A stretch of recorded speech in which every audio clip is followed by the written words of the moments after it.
अहमदाबाद के सामाजिक कार्यकर्ता अतुल देव ने श्री जगन्नाथ मंदिर से जुड़े कथित भूमि घोटाले की उच्च स्तरीय जांच की मांग करते हुए चेतावनी दी है कि यदि 30 जून 2026 तक इस मामले की एसआईटी स्पेशल इन्वेस्टिगेशन टीम से जांच शुरू नहीं की गई और मामले में कथित रूप से संलिप्त ट्रस्टी एवं महंत को पवित्र रथ यात्रा से दूर रखने का निर्णय नहीं लिया गया तो वह 30 जून 2026 के बाद श्री जगन्नाथ मंदिर के सामने अनिश्चितकालीन अनशन पर बैठेंगे। अतुल देव ने कहा कि उत्तर प्रदेश में श्री राम मंदिर की दान पेटी से हुई चोरी के मामले में राज्य सरकार ने मात्र 7 दिनों के भीतर एसआईटी श्री जगन्नाथ मंदिर से जुड़े कथित भूमि घोटाले के मामले में पिछले 7 वर्षों से गुजरात सरकार द्वारा ठोस कोई कार्रवाई नहीं की गई है। उन्होंने सवाल उठाया कि मंदिर भूमि से जुड़े इस प्रकरण में अब तक जिम्मेदार लोगों के खिलाफ कार्रवाई क्यों नहीं की गई है। उनका कहना है कि ये मामला केवल भूमि विवाद नहीं बल्कि श्रद्धालुओं की आस्था और मंदिर की संपत्तियों की सुरक्षा से भी जुड़ा हुआ है। अतुल देव ने राज्य सरकार से मांग की है कि मामले की निष्पक्ष जांच के लिए तत्काल एसआईटी का गठन किया जाए और जांच पूरी होने तक संबंधित व्यक्तियों को रथ यात्रा जैसी धार्मिक गतिविधियों से दूर रखा जाए। गुजरात हेड राजेंद्र तिवारी के साथ राजेश देसाई की खास रिपोर्ट। नमस्ते, हूँ अतुल दवे। अमदावाद स्थित जगन्नाथ मंदिरना महंत श्री दिलीपदास અને મુખ્ય ટ્રસ્ટી શ્રી મહેન્દ્ર ઝાએ ભેગા મળી અને જગન્નાથ મંદિરની કરોડોની કિંમત ધરાવતી જમીન ફક્ત 10% રકમમાં બારોબાર ચેરિટી કમિશનરની પરવાનગી વગર એક મુસ્લિમને પધરાવી દીધી છે। આમાં જગન્નાથ મંદિરને કરોડોનું નુકસાન થયું છે અને સાથે સાથે હિન્દુ સમાજની લાગણી દુભાઈ છે। આ બાબતે હું ઘણા સમયથી સોશિયલ મીડિયાના પ્લેટફોર્મથી અને પત્ર દ્વારા સંબંધિત વ્યક્તિઓ અને ગુજરાત સરકારને વિનંતી કરી રહ્યો છું। આ બાબતે હું 2 વાર પત્રકાર પરિષદના માધ્યમથી પણ સરકારને વિનંતી કરી ચૂક્યો છું।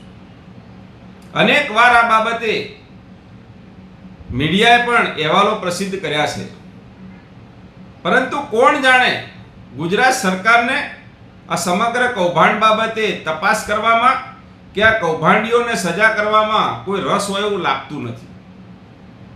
બીજી બાજુ હમણાં જ આપણે જોયું કે અયોધ્યામાં જે ભવ્યાતિ ભવ્ય પ્રભુ શ્રી રામનું મંદિર છે એમાં અમુક લોકોએ જે દાનની ચોરી કરી અને પ્રભુને અર્પણ કરવામાં આવેલા દાગીના જે ઘર ભેગા કર્યા એની વાત જ્યારે બહાર આવી ત્યારે ઉત્તર પ્રદેશ સરકારે આ સમગ્ર વિષયમાં તાત્કાલિક એસઆઈટીની રચના કરી અને તપાસ શરૂ કરી દીધી।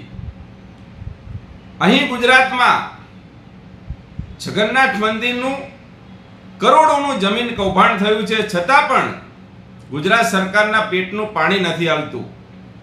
બંને જગ્યાએ ભારતીય જનતા પાર્ટીની સરકારો છે, પરંતુ એક જગ્યાએ 7 દિવસમાં સરકાર એક્શનમાં આવી જાય છે અને બીજી જગ્યાએ 7 વર્ષથી સરકારના પેટનું પાણી નથી આવતું।